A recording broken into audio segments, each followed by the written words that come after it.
Hello everyone. ఇలాంటి మరిన్ని interesting informative videos కోసం మా ఛానల్ని సబ్స్క్రైబ్ చేసుకొని పక్కనున్న బెల్ ఐకాన్ని యాక్టివేట్ చేసుకోండి. మీ వంతు సపోర్ట్గా ఈ వీడియోని లైక్ చేయండి.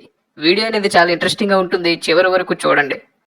వీడియోలోకి వెళ్లే ముందు మెగాస్టార్ చిరంజీవి గారు, నరసింహం బాలకృష్ణ గారు, కింగ్ నాగార్జున గారు అండ్ విక్టరీ వెంకటేష్ గారు, ఈ నలుగురిలో మీ ఫేవరెట్ హీరో ఎవరో, ఈ నలుగురు ఫిల్మ్స్లో మీ ఫేవరెట్ ఫిల్మ్ ఏదో కింద కామెంట్ చేయండి.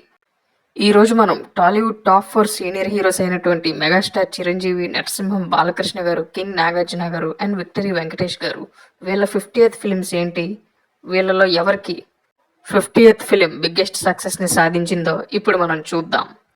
ముందుగా మెగాస్టార్ చిరంజీవి గారి కెరీర్లో 50వ సినిమా బంధాలు అనుబంధాలు. 1982లో రిలీజ్ అయినటువంటి ఈ ఫిలిం 1977లో రిలీజ్ అయినటువంటి ఒక తమిళ సినిమాకి ఒఫీషియల్ తెలుగు రీమేక్. ఈ సినిమా senior legendary actor Shobhan Babu గారు అండ్ చిరంజీవి గారుల మల్టీ స్టారర్ ఫిల్మ్గా తెరకెక్కి ఆడియన్స్ ముందుకొచ్చింది. ఈ సినిమాలోని చిరంజీవి గారు ఒక పోలీస్ ఆఫీసర్ క్యారెక్టర్లో నటించడం అనేది జరిగింది. ఈ సినిమా కన్నడలో కూడా రీమేక్ అయింది. డైరెక్టర్ హెచ్ఆర్ భార్గవ్ డైరెక్షన్లో తెరకెక్కినటువంటి ఈ ఫిలింకి స్టోరీ అనేది సీతారాం అందించడం జరిగింది. కేవి మహాదేవన్ గారు సంగీతం అందించినటువంటి ఈ సినిమా 1982 ఇయర్లో ఆడియన్స్ ముందుకొచ్చింది. ఈ సినిమా చిరంజీవి గారి కెరీర్లో ఆయనకి 50వ సినిమాగా రిలీజ్ అయింది. ఆయన కెరీర్లో మైల్ స్టోన్ అయినటువంటి 50th ఫిల్మ్ అయినటువంటి ఈ బంధాలు అనుబంధాలు సినిమా బాక్స్ ఆఫీస్ దగ్గర డీసెంట్ హిట్గా నిలిచిందే తప్ప పెద్ద విజయాన్ని సాధించలేదు. అలా ఈ బంధాలు అనుబంధాలు సినిమా మెగాస్టార్ చిరంజీవి గారి కెరీర్లో 50వ సినిమాగా నిలవగా బాక్స్ ఆఫీస్ దగ్గర కేవలం డీసెంట్ సక్సెస్ని అందుకొని పర్వాలేదనిపించుకుంది. శోభన్ బాబు గారు అండ్ చిరంజీవి గారిల కాంబినేషన్లో వచ్చినటువంటి 3వ సినిమాగా నిలిచింది ఈ ఫిలిం. మరి ఈ సినిమాపై మీ ఒపీనియన్ని కింద కామెంట్ చేయండి. ఇక నటసింహం బాలకృష్ణ గారి కెరీర్లో 50వ సినిమాగా ఆడియన్స్ ముందుకు వచ్చినటువంటి ఫిలిం 1990లో రిలీజ్ అయినటువంటి రొమాంటిక్ కామెడీ ఫిలిం అయినటువంటి నారీ నారీ నడుమ మురారి సినిమా. ఈ టైటిల్ని ఇంగ్లీష్లో lord Krishna in between two ladies అనే టైటిల్గా కూడా ప్రొనౌన్స్ చేయొచ్చు. ఏ కోదండరామిరెడ్డి గారు స్క్రీన్ ప్లే అండ్ డైరెక్షన్ వహించినటువంటి ఈ సినిమాకి తనికెల బర్నీ గారు, జి సత్యమూర్తి గారు అండ్ వినాయక్ శర్మల గారు స్టోరీ అండ్ డైలాగ్స్ అందించడం అనేది జరిగింది. యువచిత్ర ఆర్ట్స్ ఈ సినిమాకి స్టోరీని అందించారు. యువచిత్ర ఆర్ట్స్ బ్యానర్లో కె మురారి గారు ఈ సినిమాని భారీగా నిర్మించడం అనేది జరిగింది. ఈ సినిమాలోని బాలకృష్ణ గారికి శోభన అండ్ నిరోష హీరోయిన్స్గా నటించడం అనేది జరిగింది. అజయన్ విన్సెంట్ ఈ సినిమాకి సినిమాటోగ్రఫీ అందించగా ఎడిటర్ గౌతమ్ రాజు ఈ సినిమాని ఎడిట్ చేశారు. కేవి మహాదేవన్ సంగీతం అందించినటువంటి ఈ సినిమా 138 నిమిషాల లెంత్తో ఏప్రిల్ 25, 1990న ఆడియన్స్ ముందుకు వచ్చింది. బాక్స్ ఆఫీస్ దగ్గర సూపర్ డూపర్ హిట్గా నిలిచినటువంటి ఈ ఫిలిం బాలకృష్ణ గారి కెరీర్లో 50వ సినిమాగా అండ్ మైల్ స్టోన్ సినిమా అయినటువంటి 50వ సినిమా బాలకృష్ణ గారి కెరీర్లో సూపర్ డూపర్ హిట్గా నిలిచి సెన్సేషన్ క్రియేట్ చేసింది. ఈ సినిమాలోని సాంగ్స్ కూడా చాలా పాపులర్ అయ్యాయి. ఇక బాలకృష్ణ గారి కెరీర్లో ఉన్నటువంటి రొమాంటిక్ కామెడీ ఎంటర్టైనింగ్ మూవీస్లో ఈ ఫిలిం ఎప్పుడూ కూడా టాప్లో ఉంటుందనే చెప్పాలి. ఆయన ఫ్యాన్స్కి కూడా చాలా మందికి ఈ సినిమా ఫేవరెట్.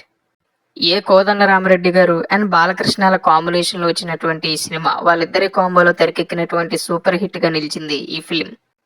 ఈ విధంగా నటసింహం బాలకృష్ణ గారి కెరీర్లో 50వ సినిమా అయినటువంటి ఈ నారీ నారీ నడుమ మురారి సినిమా బాక్స్ ఆఫీస్ దగ్గర సూపర్ హిట్గా నిలిచి 50వ సినిమాతో సూపర్ హిట్ అందుకున్నటువంటి హీరోగా బాలకృష్ణ గారు ఒక రికార్డ్ని క్రియేట్ చేశారు ఈ సినిమాతో. ఇక కింగ్ నాగార్జున గారి కెరీర్లో 50వ సినిమాగా ఆడియన్స్ ముందుకు వచ్చినటువంటి ఫిలిం 2000 ఇయర్లో రిలీజ్ అయ్యి ఆడియన్స్ ముందుకు వచ్చినటువంటి నువ్వు వస్తావని సినిమా. విఆర్ ప్రతాప్ డైరెక్ట్ చేసినటువంటి ఈ సినిమాని ఆర్బి చౌదరి ప్రొడ్యూస్ చేయడం అనేది జరిగింది.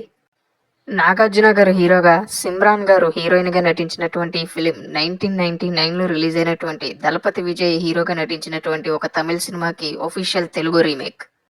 ఈ సినిమాకి ఎస్ఏ రాజ్ కుమార్ సంగీతం అందించడం అనేది జరిగింది. ఈ సినిమాలోని పాటలు చాలా పెద్ద సక్సెస్ని సాధించాయి ఆ టైంలో. ఇక ఈ సినిమా బాక్స్ ఆఫీస్ దగ్గర ఆల్మోస్ట్ ఇండస్ట్రీ హిట్ రేంజ్లో పెర్ఫామ్ చేసిందనే చెప్పాలి. అయితే జస్ట్ కొద్దిలో ఇండస్ట్రీ హిట్ స్టేటస్ని మిస్ చేసుకుంది ఈ ఫిలిం.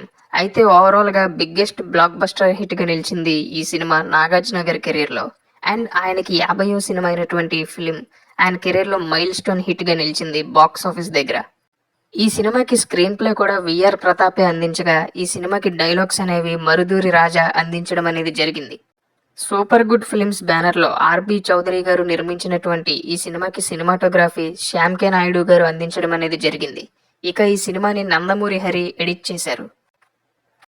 158 నిమిషాల లెంత్తో 5th ఏప్రిల్ 2000 ఇయర్లో ఆడియన్స్ ముందుకు వచ్చింది ఈ ఫిలిం. ఇక బాక్స్ ఆఫీస్ దగ్గర బిగ్గెస్ట్ బ్లాక్ బస్టర్ హిట్గా నిలిచినటువంటి ఈ సినిమా 30 కోట్ల వరకు ఆ టైంలో గ్రాస్ని కలెక్ట్ చేసి బాక్స్ ఆఫీస్ హిట్గా నిలిచింది. అలా నాగార్జున గారి కెరీర్లో 50వ సినిమాగా ఆడియన్స్ ముందుకు వచ్చినటువంటి ఈ ఫిలిం బాక్స్ ఆఫీస్ దగ్గర హ్యూజ్ సక్సెస్ని సాధించగా, ఈ సినిమాలోని పాటలు కూడా ఎవర్ గ్రీన్ హిట్స్గా నిలిచాయి. ఈ సినిమా నాగార్జున గారి ఫ్యాన్స్కి చాలా మందికి ఫేవరెట్ ఫిల్మ్స్లో ఒకటి. మరి ఈ సినిమాపై మీ ఒపీనియన్ని కింద కామెంట్ చేయండి. ఇక ఫైనల్లీ విక్టరీ వెంకటేష్ గారి కెరీర్లో 50వ సినిమా Vasu voice of youth. Victory Venkatesh గారు హీరోగా, భూమిక గారు హీరోయిన్గా నటించినటువంటి ఈ మ్యూజికల్ రొమాంటిక్ కామెడీ ఫిలిం 2002లో ఆడియన్స్ ముందుకు రావడం అనేది జరిగింది. ఈ సినిమాలో సాంగ్స్ కూడా చాలా పెద్ద హిట్గా నిలిచాయి ఆ టైంలో. ఈ సినిమాకి story, screen play and direction అనేది ఏ కరుణాకరణ్ గారు నిర్వర్తించగా, డైలాగ్స్ అనేవి త్రివిక్రమ్ శ్రీనివాస్ గారు అందించడం జరిగింది ఈ ఫిలింకి. క్రియేటివ్ కమర్షియల్స్ బ్యానర్లో కెఎస్ రామారావు గారు ఈ సినిమాని ప్రొడ్యూస్ చేశారు.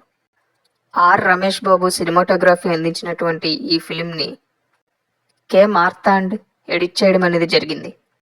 ఈ సినిమాలోని పాటలు అండ్ సంగీతం హరీష్ జయరాజ్ గారు అందించడం అనేది జరిగింది. అలా 147 నిమిషాల లెంత్తో ఏప్రిల్ 10th 2002 ఆడియన్స్ ముందుకు వచ్చింది వెంకటేష్ గారి 50వ సినిమాగా ఈ ఫిలిం. ఈ సినిమా ఆ టైంలో యూత్ ఆడియన్స్ని ఎంతగానో అట్రాక్ట్ చేసింది అండ్ ఫ్యామిలీ ఆడియన్స్ని కూడా ఎంతగానో మెస్పరైజ్ చేసి బాక్స్ ఆఫీస్ దగ్గర సూపర్ డూపర్ హిట్గా నిలిచింది. ఈ సినిమాలోని హరీష్ జయరాజ్ అందించినటువంటి పాటలు కూడా బాక్స్ ఆఫీస్ దగ్గర చాలా పెద్ద హిట్స్గా నిలిచాయి అండ్ ఆడియన్స్ని కూడా ఎంతగానో విశేషంగా ఆకట్టుకున్నాయి. ఈ విధంగా వెంకటేష్ గారి కెరీర్లో ఈ వాసు ఫిలిం మ్యూజికల్ సూపర్ హిట్గా నిలిచింది అండ్ ఆయన మైల్ స్టోన్ ఫిలిం అయినటువంటి 50th ఫిలింగా కూడా ఆడియన్స్కి ఎంతగానో మెమరబుల్గా నిలిచింది ఈ ఫిలిం. ఆయన ఫ్యాన్స్కి కూడా ఇది one of the favourite movie ఆయన ఫిల్మోగ్రఫీలో. ఈ నలుగురు హీరోస్లో చిరంజీవి గారు అండ్ బాలకృష్ణ గారికి ఉన్నటువంటి కామన్ పాయింట్ ఏంటంటే, వీళ్ళిద్దరి 50వ సినిమాకి కేవి మహాదేవన్ గారే సంగీతం అందించడం అనేది జరిగింది. అండ్ ఈ టాప్ 4 సీనియర్ హీరోస్లో ఫాస్టెస్ట్ 50th ఫిల్మ్స్ కంప్లీట్ చేసినటువంటి హీరోగా మెగాస్టార్ చిరంజీవి గారు రికార్డ్ క్రియేట్ చేయడం అనేది జరిగింది. ఇక మెగాస్టార్ చిరంజీవి గారి తర్వాత అత్యంత వేగంగా 50 సినిమాలు కంప్లీట్ చేసినటువంటి హీరోగా బాలకృష్ణ గారు నిలిచారు. చూసారుగా టాలీవుడ్ టాప్ 4 సీనియర్ హీరోస్ అయినటువంటి చిరు, వెంకీ, నాగ్, బాలయ్య కెరియర్లో ఉన్నటువంటి వాళ్ళ మైల్ స్టోన్ ఫిల్మ్స్ అయిన 50 సినిమాలు ఏంటో, వీటిల్లో మీ ఫేవరెట్ ఫిల్మ్ ఏదో అండ్ వీటిపై మీ ఒపీనియన్ని కింద కామెంట్ చేయండి.